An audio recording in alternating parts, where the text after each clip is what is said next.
չբացահայտված, ասենք ընտրություններն անվավել են, շնորհակալություն։ Այսքանը։ Ես ձեզ էլ արժ չունեմ, հաջորդ հարցը վերաբերվում է ըստ էության բոլոր դիմողներին, որտեղ դիմումների մեջ առաջ քաշված ենթադրվող իրականում առկա կամ առերևույթ խախտումների հիմքում իմ կարծիքով ընկած է մի շատ հիմնարար հասկացություն, ասենք, ես կուզենայի, որպեսզի մեր դիմողները պատասխանեն մի հարցի, որտեղ անձամբ որպես դատավորի իրենց բերած հիմնավորումների գնահատականը մեծապես կախված է նաև այդ հարցի պատասխանից, ասենք, ով է Հայաստանի Հանրապետության քաղաքացին որպես ընտրող իր բնութագրով եւ ինչպես է նա ընտրությունը կատարում, շատ կարճ, երկար ճառախոսություններ պետք չէ, ես ուզում եմ, որպեսզի ամեն մի քաղաքական ուժ բնութագրի Հայաստանի Հանրապետության քաղաքացուն որպես ընտրող։ Ինձ թվում է այդ հարցին շատ կարճ հնարավոր չի պատասխանել, ինձ թվում է process-ը պետք է 0-ից սկսենք, որպեսզի այդ Չէ, ընդհանրապես դառնանք լավ, ես չէ, հարցադրումով երկրորդ կոնտեքստն էլ ասեմ, տեսեք, երբ որ ես կարդում եմ դիմումները, իմ մոտ տպավորություն է, որ Հայաստանի Հանրապետության ընտրողը զանգվածը այսպես զոմբիներ են ինչ-որ, եւ ինչ-որ մեկը ասեց շուն շանգալ, սրանք վախեցան, գնացին իրանց ընտրեցին, ինչ-որ մեկի թոշակը 5000-ով բարձացավ ուրախությունից,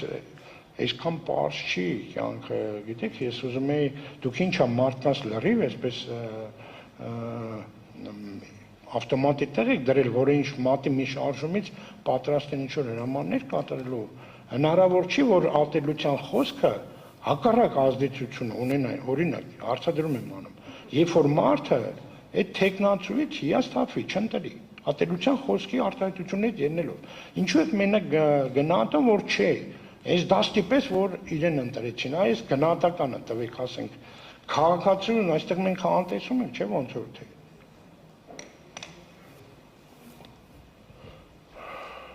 Հարգարժան պարոն Բաղաշյան, շատ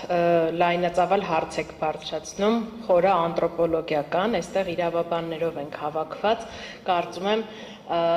մի հատ առանձին գիտական հետազոտության առարկա է։ Այսինքն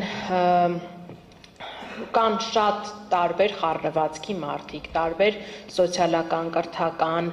գիտակցական ցենզերով, կենսակերպի ցենզերով մարդիկ եւ իրավաբանության խնդիրն է եւ օրենքների խնդիրն է որոշակի համընդհանուր կրիտերիաներ հանել, թե որոնք կարող են ազդել կամ չազդել ընտրական process-ում անձի ազատ կամահայտնության վրա։ Դրա համար է, որ հենց եւ Վենետիկի հանձնաժողովը իր ուղեցույցներում օրինակ վարչական ռեսուրսի կիրառման եւ նաեւ այդ նույն տրամաբանության մեջ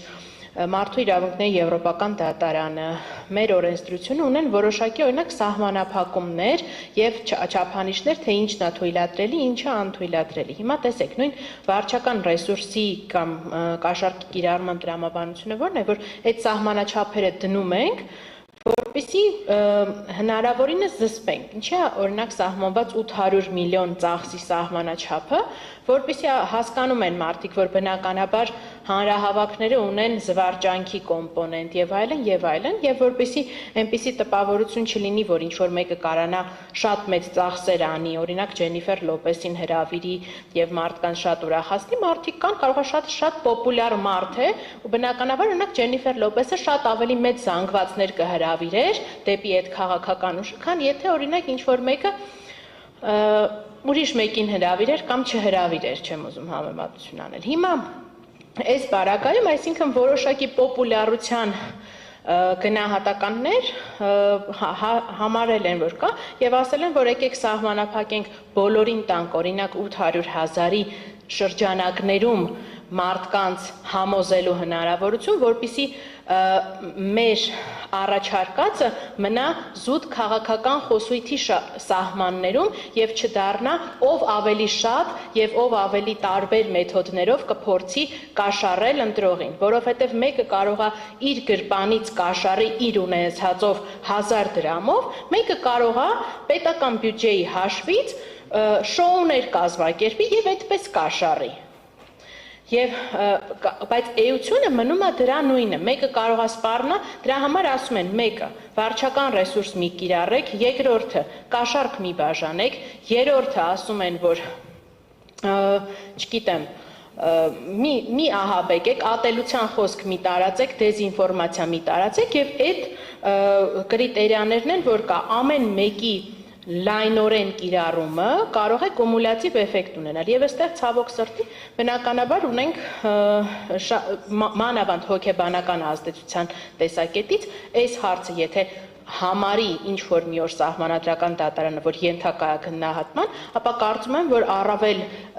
ճիշտ չափման միավոր քան սոցիոլոգիական հարցումներն են չեն կարող լինել եւ հետագայում կարող ենք օրինակ դիտարկել ամեն իրավախախտմանը ինչ որ կշիռ տանք պայմանական ամեն մի վարչական ռեսուրսի խախտումը լինի 0.25 կամ էս ինչ տեսծավարինը, եթե տենանք հետո հաշվենք, որ օրինակ 100 միավոր անցավ, համարենք, որ զանգվածային է, բայց հիմա այս պարագայում բնականաբար բոլոր կողմերներ սահմանափակված են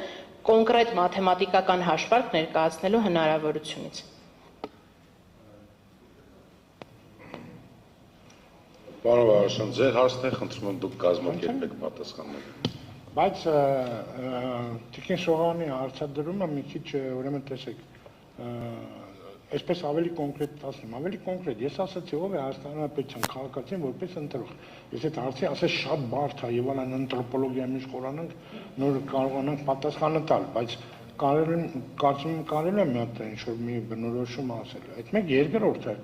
Տիկին Սողանի նաև պատասխանից այսպես է, տեսեք, ձեր հարցածներից բխեց, որ նույն խնդիրը միտեղ կարող է դրական ազդեցություն ունենալ, միտեղ կարող է բացասական, օրինակ ես անձամբ չեմ հարգի այն ընտրողին, որ Ջենիֆեր Լոպեսին նայելով պետք է ընտրի իր ապագան, չէ, արդյունքում այն քաղաքական ուժը, որ կփորձի օրինակ Ջենիֆեր Լոպեսի